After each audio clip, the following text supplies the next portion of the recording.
Hey Portland, it's executive producer John Notarianni inviting you to become a CityCast Portland neighbor.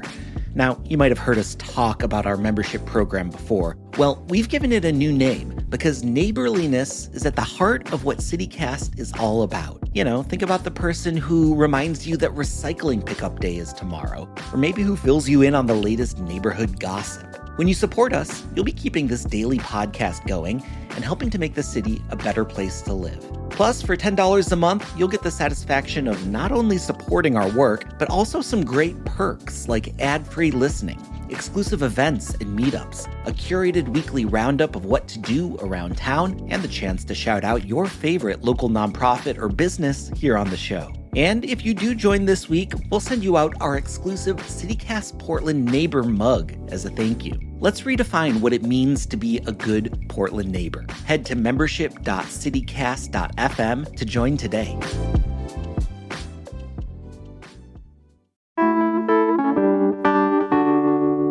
Today on CityCast Portland, we're looking into the county's updated tent distribution policy and the new grim forecast of our state budget. Plus, we have a news lightning round where we talk about the closure of Next Adventure, the impending sale of the Portland Trailblazers, and more. Joining me are KBOO News Director Althea Billings and our very own executive producer, John Notarianni.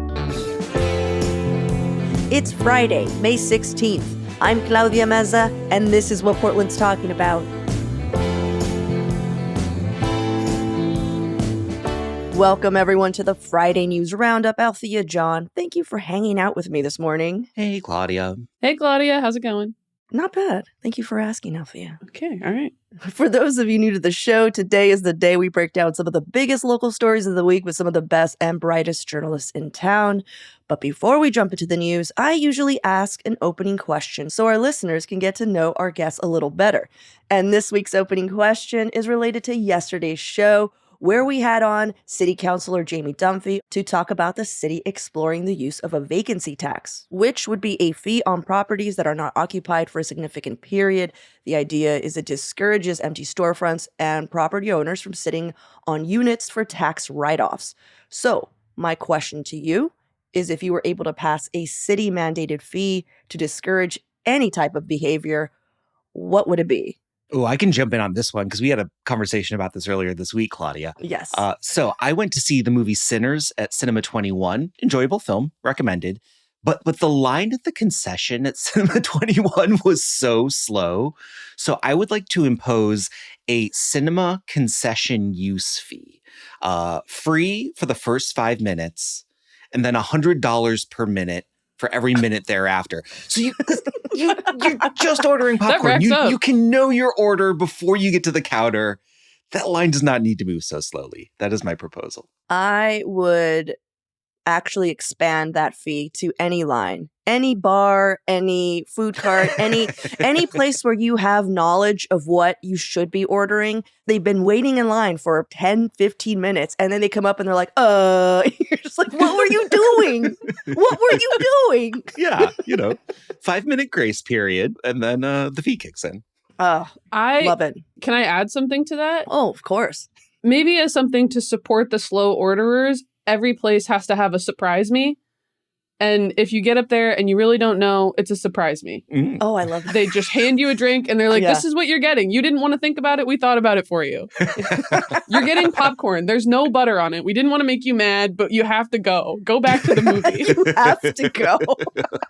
But you can't stand here. Yeah, exactly. What about you, Althea? Okay, I came up with a pitch, and it's a little bit twofold. First, there would be a fee or a tax on using ChatGPT to do regular stuff, like writing your emails and things like that. I mean, it already costs something. It's just passed off somewhere else. And people are loving on ChatGPT. Like, you can just write your emails. But I want to pair with that a fee on other folks who are being judgmental about the tone of an email. So if you're using ChatGPT to be like, oh, am I being too rude in this email? I just need to say, okay. There should be a fee as well on folks reading an email and reading too much into it.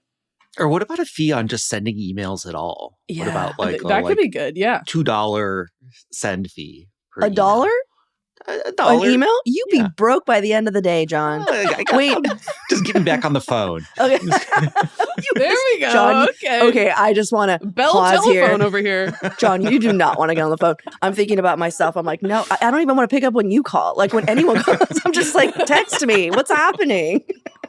I would literally rather Zoom than talk on the phone. Like I'm just like, can we just jump on a Zoom? It happens so many times. That's so funny. Sorry, I just like went off on the This is phone. totally fine. Well, guys, thank you both for your answers. Excellent fees. Before we jump into the news, I just wanted to mention quickly that we are rounding out the first week of our membership campaign. We have a goal to gain, figure this out, 85 new members by next Friday. So getting about 12 new members today will keep us on track with that goal. And, we put this show on every day, but our Friday roundups, they tend to be our most listened to shows of the week, which is why I'm telling you this. And I can see why. They're like fast, informative, hopefully a fun way to keep up with the biggest headlines happening in Portland that week. Yeah. I mean, it feels sort of like a crescendo of the news week for us. But these take a lot of work to produce, actually, because they are a really quick turnaround. Like right now, it is Thursday morning. We're recording. And we are about to race into editing as soon as we're done taping this episode to flip it around and get it out to all of you before first thing Friday morning. Yeah, not to mention the prep, all the phone calls, the studying up on the larger topics we're covering in between making all the other shows of the week. So much Taco Bell and Mountain Dew has been pounded while watching city and county meetings at double and a half speed sometimes, The Taco Bell is a Claudia exclusive. I like to take my Taco Bell consumption a little bit more leisurely. But yeah, I mean, this takes a ton of work and you can help keep all of this going as a listener. And as a member, when you join the Portland Neighbors program, like you do get a bunch of benefits. We're starting to do a whole bunch more regular events in person for members. Also, you can get ad-free listening on this podcast, and it only costs $10 a month, so you can just go and check it out right now. Membership.citycast.fm. So please support local journalism. Head over to membership.citycast.fm and become a neighbor today. That's membership.citycast.fm. All right, on to the news of the week. Althea, you're looking into a newish county policy. What's the story? They're back at it again. No more tent distribution for homeless folks in Multnomah County, except in case of severe weather. Jessica Vega Peterson, the Multnomah County chair, made this policy change this week. They will still be distributing other gear to homeless folks, but they're cutting off the tent distribution. The rationale there being that as the city and Mayor Wilson are working on bringing more overnight shelter beds online, there should be less need for tents, and then the county saves money. So that's the overarching pitch. Mayor Wilson is into this. He says that giving out tents is like putting a Band-Aid on gangrene. I don't know enough about gangrene to know if that would help or not. It's an evocative metaphor, though. It is worth noting that we're looking at, I believe, off the last point in time count, more than 7,000 unsheltered homeless in Multnomah County, and shelter beds are way behind that. They have been for years.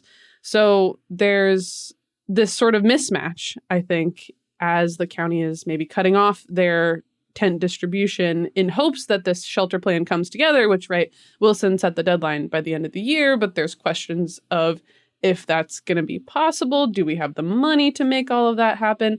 And is it even really desirable as a solution to what we're facing? Yeah, I'm not a medical professional and I don't know much about gangrene. And it seems like while you shouldn't put a Band-Aid on gangrene, you should probably wrap that wound with something while you continue to build the hospital. True. You're making almost too much sense over there. Yeah, like giving out tents is not a forever solution, and it never really was a forever solution. I don't think that was ever the intention.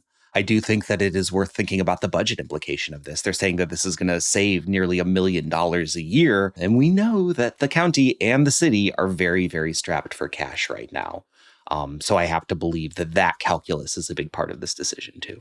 Yeah, I do want to highlight, though, that, like, I think, as you said, Althea, tents will still be distributed by the county when it's very severe weather. Also, individual providers will still be able to hand out tents to those they serve. They're just no longer going to be able to get those tents from the county.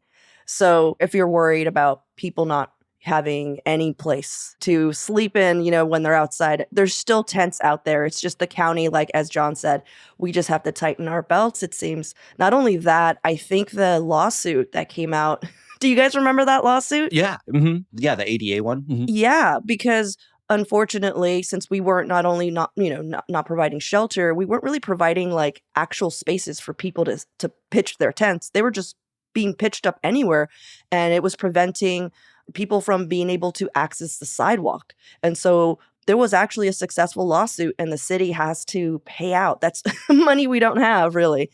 So I think this is also a nod to that. Just like, yeah, this is getting it's been 5 years, it's getting out of hand. And I didn't realize it, but this all of the tent cities, everything sprung up because of the pandemic. And I knew that, like in my head, I knew that, but I didn't realize why. And I was like, oh yeah, it's because they kicked everyone out of the shelters because they were so afraid of COVID spreading. And then it just started this cycle. And that's when we started seeing all the tent cities, and they just now started going away. So I think the city and the county, I'm liking that they're seeing eye to eye, at least on some things, and working together. Yeah.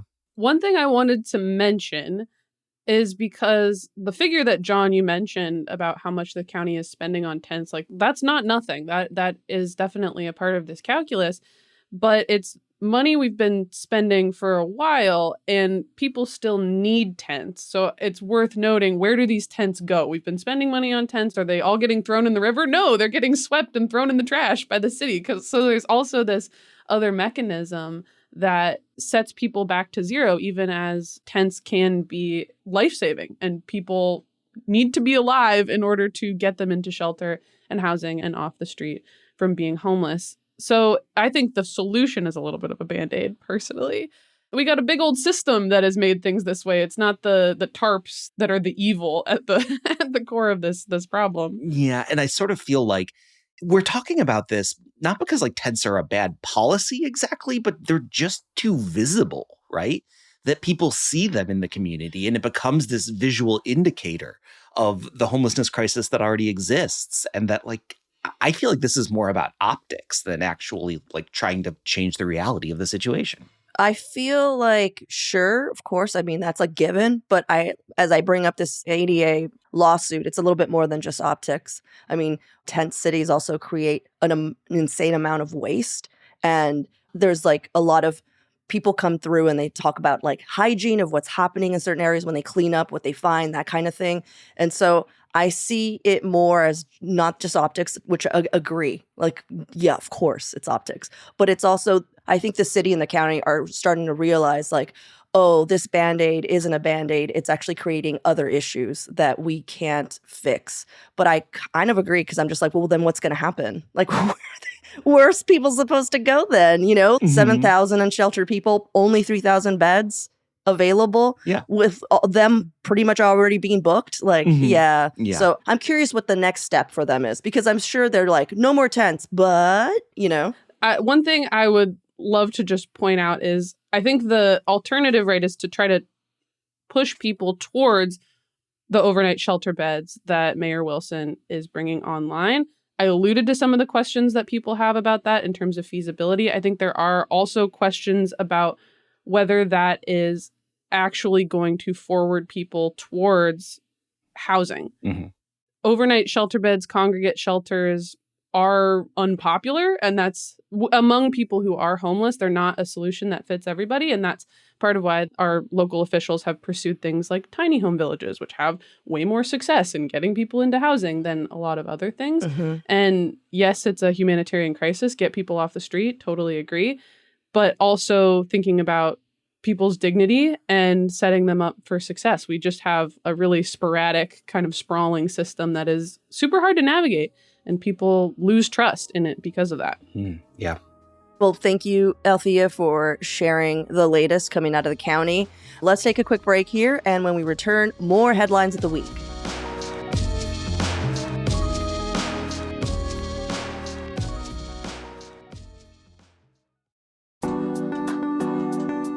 Are you ready to vote in the May 20th special election? You'll be deciding on bonds to improve safety and update facilities at Portland Public Schools and Mount Hood Community College. You'll also be choosing directors to serve on local school boards, fire and water district boards, and the Urban Flood and Water Safety Board. And as we all know, who heads these boards is important. But if you're still deciding, the League of Women Voters is an excellent resource. Visit vote411.org and lwvpdx.org, where they have ballot measure explanations, candidate info, video interviews, and for the most contested races, there are actually recordings in which candidates or advocates debate the issues. Your vote is your voice. Make it count. Visit vote411.org and lwvpdx to inform your vote.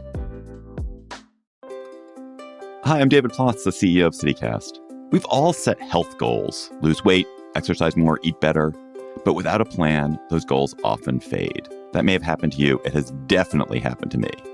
And that's where Prolon comes in. Prolon's 5-day fasting mimicking diet gives you a science-backed, structured approach to stay on track and see real results. And now Prolon is upping their game with the new next-gen 5-day program, delivering the same science-backed benefits in a cleaner, more convenient, and more flavorful format. Prolon is a plant-based nutrition program featuring soups, snacks, and beverages designed to nourish the body while keeping it in a fasting state, triggering cellular rejuvenation and renewal. Next Gen builds on the original Prolon with 100% organic soups and teas, a richer taste, and ready-to-eat meals. Developed over decades at USC's Longevity Institute and backed by top U.S. medical centers, Prolon has been shown to support biological age reduction, metabolic health, skin appearance, fat loss, and energy. I've been doing the 5-day program, and I feel so much better. I really enjoy the tasty energy bars, the snacks and soups, and the fact that I can enjoy meals, even though the calorie count is super low. The flavors and textures are excellent. An olive oil snack here, broccoli and quinoa soup there, hibiscus tea, a yummy nut bar. It's got the benefits of a 5-day fast, but doesn't have the challenge of doing it with pure liquids. It's a system reset. And also, I know this sounds funny, but it's not. The packaging and directions are fantastic, clear, and well-organized and thoughtful. For a limited time, you can be first in line to experience the new Next Gen at special savings. Prolon is offering CityCast listeners 15% off site-wide, plus a $40 bonus gift when you subscribe to their 5-day program. Just visit prolonlife.com/city. That's PROLONLIFE.com/city to claim your 15% discount and your bonus gift. prolonlife.com/city. All right, John, you're looking into the latest coming out of Salem concerning our state budget. I'm assuming it's great news. Yes, I'm talking about budgets. Yeah, all I ever so talk about anymore is budgets, and they're all full of good news. Great. Not true. This is based on some great reporting by Dirk Vanderhart at OPB, also from Shane Dixon Kavanaugh over at the Oregonian. Oh, the state budget. So, as I'm sure most people know, the legislative session is underway. This happens once every 2 years. There's a lot of big money that the state is hoping to spend on things like housing, behavioral health, education. There's a huge transit bill that is expecting to be coming this year. But how much we can actually spend, how much money we have, is based on this big tax revenue forecast that happens in May. Well, it just came out this week, and it is not good news. State economists are predicting that we're going to have nearly $500 million less over the next 2 years than previously had been expected. And the current budget cycle has a $162 million shortfall as well. So all to say, there's just a lot less money flowing into state tax revenue than we had expected was going to be happening. The big reason for that, I think we can all understand, like, the national economy is slowing down. A lot of economists are saying that this is tied to Trump's tariffs, especially in Oregon, though, because we're a really export heavy state. We export a ton of stuff, but it isn't just in Oregon. Nationally, the economy is slowing down, and that impacts corporate and business income taxes, which is a really big deal for Oregon. So less money coming in. And of course, that just means that some of these big programs aren't going to get as much money as we thought initially was being proposed for them. They are saying that it's not going to cut core state services at this point, so it doesn't look like there's going to be big cuts in what the state already offers. But some of the big things that are on the table, like $800 million has been proposed for housing and homelessness, $200 million for education. Now all the legislators are sort of going into crunch time, trying to figure out what they can actually shave out of those numbers to be able to hit the fact that we're just going to have less money to fund all of this stuff that we've been anticipating. Ruh-roh. That's what I think. Hot take. That seems bad. No, the millions and the billions and the hundreds of millions missing. Good Lord. I'm glad to hear that we're not at a point of cutting core services. It'll be interesting to see how it shakes out. It does make me worried for some of the things that legislators were going in and hoping to fix this year, that some of those priorities will probably be scaled back. There's the ones that you mentioned, John. I'm also thinking of BOLI staff was hoping to get some more help to address, wage theft claims and some of these things to be supporting workers across the state. I would think that maybe that is being called into question. There's a lot of stuff that we feel like we ought to be doing that national economic wins, which are not really in our control, are blowing us in the wrong direction, it seems. And I think also a lot of it coming down to also Medicaid cuts, right? There's the tariffs, there's the threat of cutting Medicaid, which Medicaid goes towards OHP, and that covers like a third of Oregonians could lose healthcare if they actually cut Medicaid.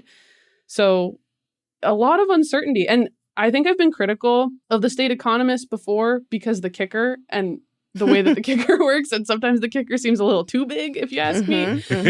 But I guess I feel some sympathy for them having to try to make an accurate forecast in the type of situation that we're in right now. Oh, exactly. Yeah. Thinking about economic forecasting in this specific moment is really interesting because, if they would have made this projection in February, if they would have said, we can accurately predict in February what the outlook is going to be in June, that would have at the moment felt reasonable. But clearly we're in just such a completely different economic environment, just, 8 weeks later or whatever it is. Yeah, the Oregon chief economist, Carl Riccadonna, his quote, which really was seared in my head, was, "Of course, this can change in a tweet or in a moment." And I knew exactly what he meant. And it was just like, that's so sad that, because of federal cuts, and I know we're talking about tariffs and stuff, but a lot of this is federal cuts. The states are not equipped to backfill federal programs, that their stuff isn't even accounted in sometimes in their budget, So going back to the kicker, it's basically like a surplus refund. And the way it's written out and was voted in, it's not designed to fill in budget deficits. So if you're just like, money there, why not here? It's because as written in law, it's basically excess returns to taxpayers when it exceeds a certain threshold. So it's a result of inaccurate revenue forecasting. It's not really a deliberate budgeting tool, which is why we can't use the kicker. Because I'm sure there's other people, that are just like, we have all this money. But this is why I feel like maybe we should possibly reconsider the law that was put into place, 1979 or something, so long ago. These excess funds, this is in quotes because it's projection. You know what I'm saying? It's like, oh, I got that wrong. But that doesn't mean that we don't need that money. And I still firmly believe in my heart, money there, why not money here? And also projections by unelected state economists. Exactly. Not to say that they're bad people or anything that is, but these are people who are not accountable for the projection that they're making. Yeah. The kicker did go down, though. That is another news factoid out of this, that the kicker forecast is also down. So. Oh, yeah. I think 16 million. Yeah. Yeah, it's still over $1 billion, but it's slightly smaller. It's still over $1 billion for 2026. Just FYI. Yeah. You're welcome, the 1%. Yeah. Have at it. Take your money back. The one other thing I really want to look at here is how this is probably going to filter down into the city and county budgets as well, though, right? Because Portland also has a big budget issue on its hands. The city is estimating it's going to be $93 million short in the budget that it's working on right now. And a lot of those dollars in the mayor's proposed budget are being backfilled by state dollars. They're relying on $11 million in new funding coming in from the state for the transit bill that is still sort of in the works. They're going to be relying on at least $5 million from the legislature for shelter beds. I mean, there's a lot of things that the city is counting on the state to provide cash for. And I think that this puts a big question mark into whether those dollars are coming to Portland. For sure. Well, John, thank you for that great piece of news. Thank you for that uplifting story. Thank you for that's what I'm here for. Well, let's take a quick break here. And when we come back, more headlines of the week.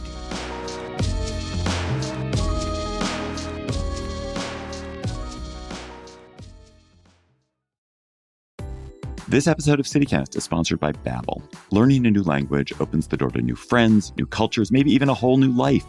So why not start the journey today with Babbel? You can start speaking a new language with confidence thanks to Babbel's conversation-based technique. It quickly teaches you useful words and phrases about the things you actually talk about in the real world. There are more than a dozen languages available for you to learn at your own pace, with material tailored to your individual proficiency level, interests, and time availability. I'm David Plotz, CEO of CityCast, and I've been learning Spanish with Babbel and brushing up a teeny bit on my French. But there's also Turkish, Swedish, Dutch, German, many more languages. Babbel's tips and tools for learning a new language are approachable and accessible. It's like having a private tutor in your pocket. I particularly love Babbel's guided conversations, which let me practice real-world conversations. What to say at the doctor's office, how to leave a party, using speech recognition to make sure I'm getting the pronunciation right. Babbel's mobile app and website have real-time feedback, progress trackers, and clear visualizations. They're helping me improve my Spanish in only 10 minutes a day. So get talking with Babbel. I want you to learn another language, so I'm teaming up with Babbel to gift you 55% off subscriptions, but only for CityCast listeners at babbel.com/CityCast. Get up to 55% off at babbel.com/CityCast. Spelled BABBEL.com/CityCast. Babbel.com/CityCast. Rules and restrictions may apply. Are you still quoting 30-year-old movies? Have you said cool beans in the past 90 days? Do you think Discover isn't widely accepted? If this sounds like you, you're stuck in the past. Discover is accepted at 99% of places that take credit cards nationwide. And every time you make a purchase with your card, you automatically earn cash back. Welcome to the now. It pays to Discover. Learn more at discover.com/credit card, based on the February 2024 Nielsen report. So my headline this week is actually 3 to 4 headlines. I say 3 to 4 because there's a timing component. I thought this week brought us so many important local stories that we couldn't cover. I kind of wanted to go back to our microdose of news roots and share 3 to 4 news stories, with each one being told in less than a minute. John will be keeping time. After each one, you are, of course, both free to opine.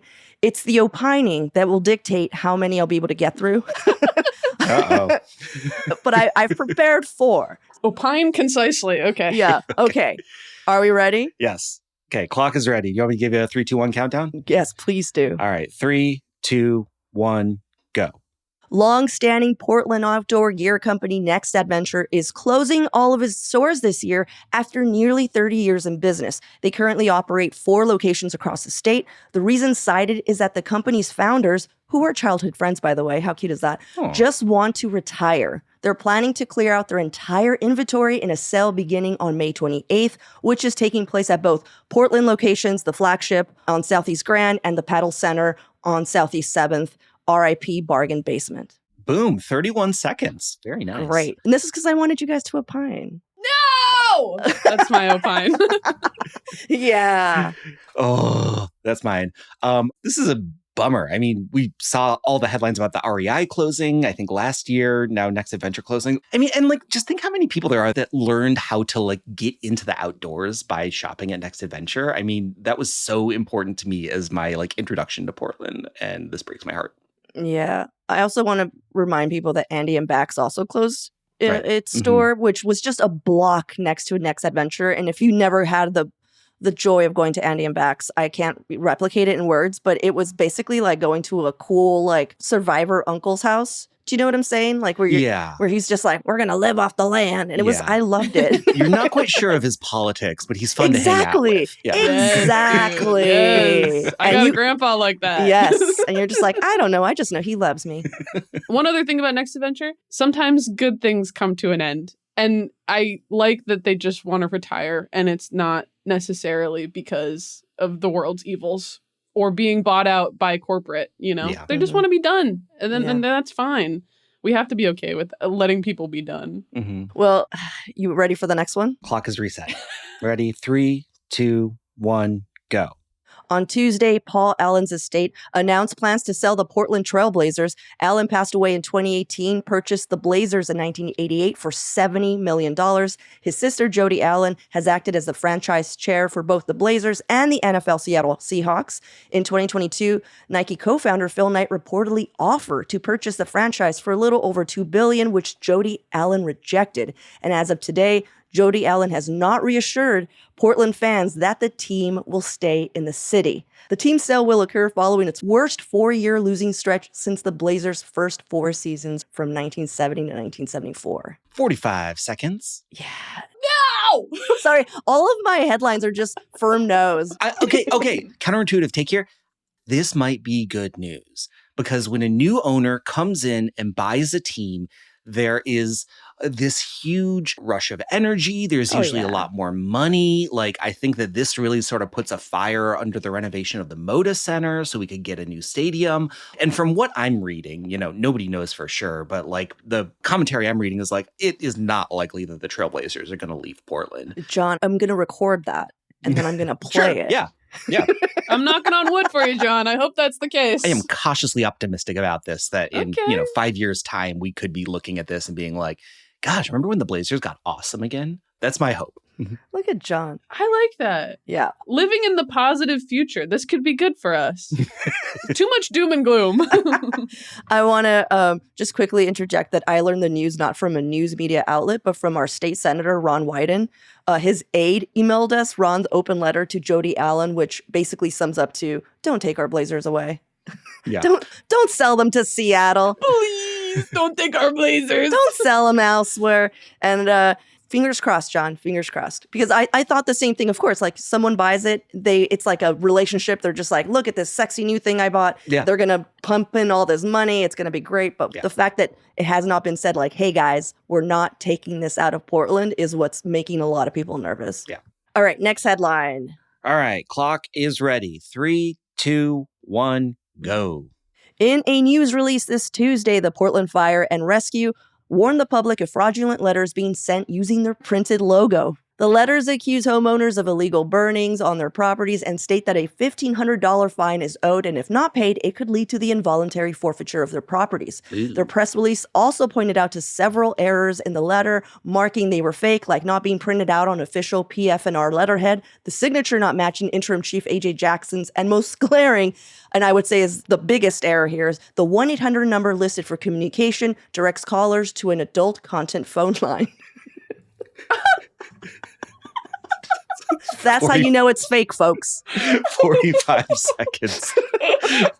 I adore this story. So it doesn't specify how many of these letters were sent, right? It's not like thousands of homeowners received this fraudulent letter. So like in my imagination, it is just like one really deranged, disgruntled neighbor like playing a prank on another one, which is kind of hilarious. I mean, this does reek of prank. Yeah. Or it could be guerrilla marketing for this sex line. That's cool. Where they ask you, here's a little tip for all of the folks at home. If you get a letter from the fire department that asks you to pay a fine in Apple gift cards that you have to go physically buy in $50 increments from the grocery store, don't pay it. That's probably not right. Oh my God. Okay, last one. All right. Last one. 3, 2, 1, go.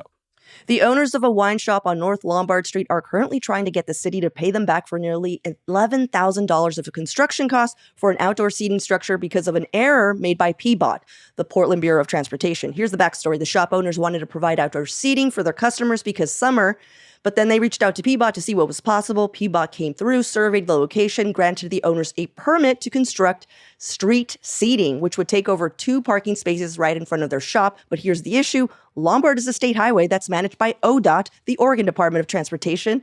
PBOT only manages the sidewalks and curbs, so PBOT never had the jurisdiction to issue the permit, which they did for $1,000. ODOT saw the structure, notified PBOT it needed to come down because you can't have people sitting on a freight route. But unfortunately, this conversation conversation between ODOT and PBOT happened after the $11,000 construction was complete. The owners have stated they are not touching it until either the state or the city reimburses them. 3, 2, 1. Right on the money. Yay. This is a hair on fire story. And didn't we just do almost the exact same story about a business on Lombard that got caught up in confusion between PBOT versus ODOT policies? Businesses on Lombard cannot catch a break. And I'm curious if this is the first time this has happened, because I have a feeling it's not. No, and it's confusing that ODOT runs these roads anyway. We got 82nd back, we're getting Powell back. Let's take, we should take ODOT back. But yeah, we should take ODOT back. Put it in the city budget. Yeah, let's just take the whole budget.